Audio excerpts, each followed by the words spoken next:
Fala galerinha do xadrez, tudo beleza? Fala galerinha do xadrez! Tudo beleza? Tudo beleza! Pessoal, vamos aí aguardar as partidas da final aí do segundo dia, né? Lembrando que no primeiro dia a gente teve um empate entre Magnus Carlsen e Wesley So na final, tá bom? Uma vitória para cada jogador com 2 empates. E agora vamos dar uma olhada nessa disputa de terceiro e quarto lugares entre Teimour Radjabov e Maxime Vachier-Lagrave, o francês. Vamos dar uma olhada nessa partida que ela é surreal de bacana. O Teimour Radjabov abre aqui com cavalo em F3, temos cavalo F6, C4, G6, cavalo C3 e agora D5 atacando aí o centro, C por D5, cavalo por D5, E4 atacando o cavalo, cavalo por C3 e aqui D por C3 pelo Radjabov. Bastante interessante, permitindo aqui a troca de damas e perder o roque. A partida segue com dama por D1, cheque rei por D1 e aqui F6. Então o Teimour Radjabov não se incomodou aqui em trocar as damas e perder o roque. O rei fica meio aqui no centro, mas não tem problema, não tem muito jeito dele ser atacado. Ainda mais com o peão aqui em C3, evita todo tipo de ataque. A partida seguiu agora com H4 aqui, atacando na ala do rei, H5, parando esse peão. E agora E5, um lance bastante interessante aqui pelo Radjabov. Cavalo C6 atacando o peão e agora bispo D3, olha que legal, atacando esse peão enfraquecido aqui de G6. Rei F7 defendendo e agora torre E1. Olha que legal isso aqui, pessoal. Vocês viram? Perceberam a sutileza aqui da coisa? Ó? O peão de E5 está atacado 2 vezes. Como fazer aqui? Lances ativos, né? Ao invés de se proteger aqui, o Radjabov buscou lances ativos. Primeiro criou essa ameaça, permitindo passar a torre depois. Legal demais, né? Rei F7, agora sim torre E1. E estão trazendo mais peças para o jogo e protegendo o peão central. Bispo G4 tentando cravar aqui o defensor de E5 e agora, portanto, rei C2. Olha que legal esse lance aqui do Radjabov. Provocando aqui um lance como bispo por F3, seguido de cavalo por E5. Mas isso não aconteceu na partida. A partida aqui seguiu com torre D8, tá? Se tivesse jogado bispo por F3 para enfraquecer a linha E5, viria primeiro E6 cheque, olha que legal. E depois de rei G7, aí sim G por F3, né? Rafael, e não daria para ter jogado cavalo por E5 aqui direto, não seria bom? Cavalo por E5 poderia seguir com cavalo por E5, F por E5 e torre por E5. E as pretas não ganharam nada com essa história. Então por isso que aqui a partida seguiu simplesmente com torre D8. E agora bispo em F4 aqui pelo Radjabov, trazendo mais uma proteção para o peão central. Bispo em H6, tentando trocar o bispo de casas escuras. Bispo G3, mantendo o bispo no tabuleiro e defendendo lá em E5. E agora rei G7. Temos bispo em E4, atacando agora o cavalo. Bispo por F5, atacando o bispo. E agora algumas trocas. Bispo por C6, B por C6. Cavalo G5, um cavalo bastante forte, ameaçando uma entrada bastante forte aqui em E6. Então temos bispo por G5, H por G5. E agora temos essa partida bastante interessante, bispos de cores opostas. No entanto, temos torres ainda no tabuleiro. A partida agora seguiu aqui com F4, bispo por F4. Esse lance aqui visa ganhar um pouco de espaço para o bispo de casas claras, que estava quase ficando preso aí, né? Então é um lance necessário. Torre de H em F8, agora bispo em E3, mantendo aqui a defesa do peão, ameaçando lá em A7. Bispo em F5, cheque. E agora, jogar onde esse rei aí? Vai jogar no fundo aqui, tapar a própria torre? Nada disso. Rei B3 aqui pelo Radjabov. Torre D5, agora C4 atacando a torre também, pedindo o lance torre B5. Temos torre D3, cheque, rei A4. Olha onde está indo parar o rei aqui do Radjabov. Agora rei F7 e aqui B3, simplesmente tentando criar uma fortaleza aí para o rei. Torre de F em D8.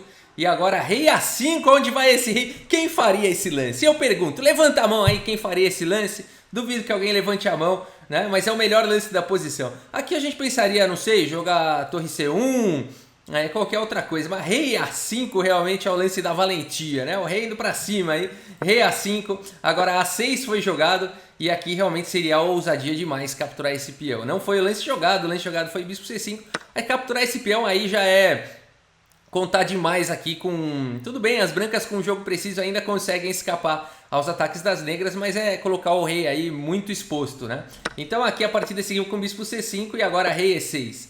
Temos bispo em E3 e aqui interessante notar, as pretas jogam agora bispo E4 atacando o peão de G. Interessante notar o que aconteceria aqui depois de rei por E5. Aqui teria bispo C5 cheque, tirando a casa de fuga aqui do rei, atacando agora em E7, e o rei não tem uma maneira de defender o peão, né? Então teria que jogar rei F4 e aí torre por E7, com uma ótima posição aqui para o Radjabov. Por isso aqui depois de... Opa, mais pra frente aqui. Por isso aqui depois de bispo E3, não rei por E5 e sim bispo E4 atacando o peão. Temos F3 atacando o bispo em F5 e agora a torre em E2, a torre em A8 e agora a torre em H1. Torre de D em D8, agora alguma manobra, né? Bispo C5, esse rei aqui não joga tão fácil. O bispo fica também aqui defendendo o rei, bastante interessante essa fortaleza aqui que o Radjabov montou. Não tem como atacar o rei com essas peças aí nessa configuração, muito bonito isso, né? A partida seguiu com torre D3 e agora a torre H4. Temos torre D1, G4, bispo D3 atacando a torre, torre de E em H2 e agora a torre E1. Com essa manobra o Radjabov está prestes a abrir aqui a coluna H. A partida segue com G por H5, torre por E5 atacando o bispo e agora B4, nossa senhora, aqui no limite aqui esse rei, hein? Gosta de grandes emoções aqui o rei do Radjabov, agora está protegendo o bispo. Temos G por H5, torre por H5, bispo por C4 e a gente tem essa posição aqui, incrível, né? Ainda bastante equilíbrio material, no entanto parece que o Radjabov fica sofrendo altas emoções com o rei, mas o rei aqui do MVL também está exposto, né? Torre H6, cheque, rei D7, protegendo o peão aqui de C6. E agora G6, o ponto todo é que o Radjabov tem um peão passado aqui, esse peão vai avançando com velocidade. Torre G8 tentando parar o peão e agora F4, esse peão vai se juntar à luta com o tempo aqui sobre a torre. Torre F5 parando o peão, mas agora a torre H7. Pressão no ponto de E7, temos torre 8 defendendo e agora a torre D2 cheque, jogando o rei para longe. Rei C8 e agora G7 avançando com o peão passado. Que combo aqui do Radjabov. A partida seguiu com torre por F4 e agora a torre H8 propondo aqui a troca das torres. No entanto o bispo G8 agora protegendo. E aqui torre E2 pressionando agora o peão de E7. Temos rei D7 e nessa posição o Radjabov vai para um lance muito interessante aqui. Se você quiser dar pause nessa posição e tentar encontrar um lance muito forte aqui, vale a pena. E eu espero que você tenha encontrado aqui o lance do Radjabov. Torre por E7, olha que legal, sacrificando um pouco de qualidade. A partida seguiu com torre por E7 e agora a torre por G8. E o Radjabov tem uma torre e um bispo contra duas torres. No entanto, o Radjabov tem mais do que isso. Ele tem uma torre aqui atacada e um peão prestes a ser um peão passado. E aí é quase imparável essa situação, né? A partida seguiu com um lance muito interessante pelo MVL. Torre F3 aqui, ameaçando alguma coisa parecida com checkmate aqui em A3. Então, bastante bacana a reação aqui do MVL.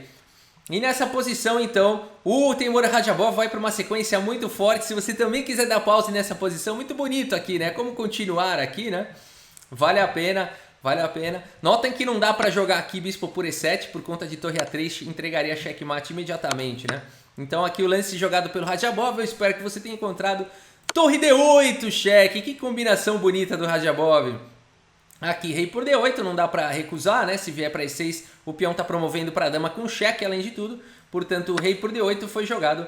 E agora G8 promovendo para a dama cheque. A torre cobre aqui em E8 e agora o Radjabov tem a dama atacada e a ameaça do checkmate. Será que dá para defender as duas coisas? Aqui o Radjabov simplesmente faz dama G5 e nessa posição MVL abandona aí a partida, né?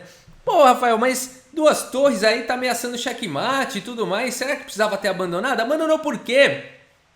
Abandonou porque não dá mais, né, pessoal? Aqui é o seguinte, vai cair essa torre de F3, olha só. O rei só tem duas casas aqui, né? C8 ou D7. A torre pode voltar para F6 também, mas não salva a torre. Então, tanto faz aqui. Rei C8 estaria vindo dama G4 com cheque. Opa!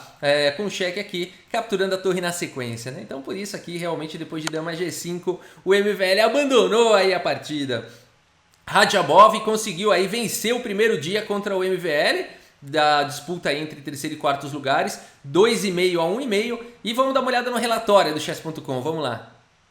Uma partida bem equilibrada, né? Se a gente for olhar aí, ó, o gráfico mostra bastante equilíbrio, o Radjabov conseguiu, né, uma dianteira durante a partida, o MVL soube ali equilibrar, mas depois cometeu um erro fatal. A gente vai daqui a pouco ver qual é, mas olha só então, 32 aqui dos lances do Radjabov foram os melhores contra 25 do MVL, né? Foi mais preciso aqui o Radjabov, 3 imprecisões, 3 erros contra 2 imprecisões, 1 erro e 2 gafes. uma luta, né? Uma verdadeira luta aí, foi uma partida intensa, fica classificado aqui, né? E vamos ver que lance que foi esse aqui que ele perdeu a mão, o MVL perdeu a mão, vamos lá.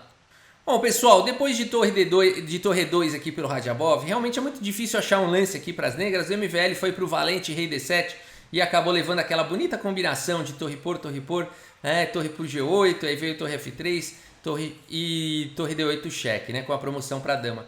Então, como evitar tudo isso daí? Aqui poderia ter sido jogado, é difícil de achar, né, mas o lance torre G4, pressionando agora o peão passado.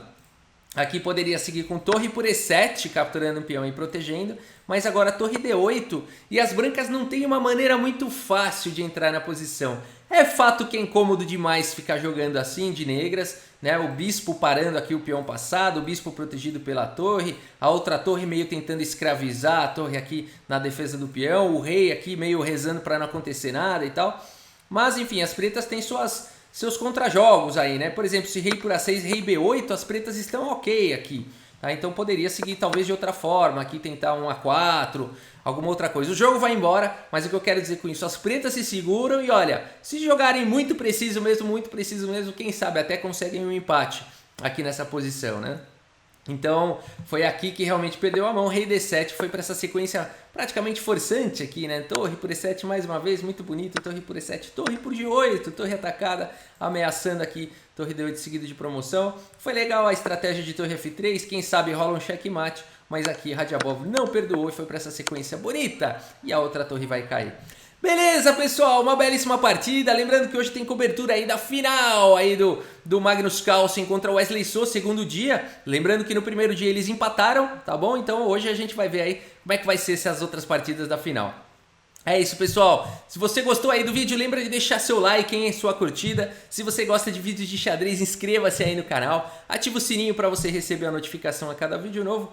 E é isso, muito obrigado pela sua audiência, um grande abraço para todos vocês e até a próxima, valeu! No tabuleiro de xadrez,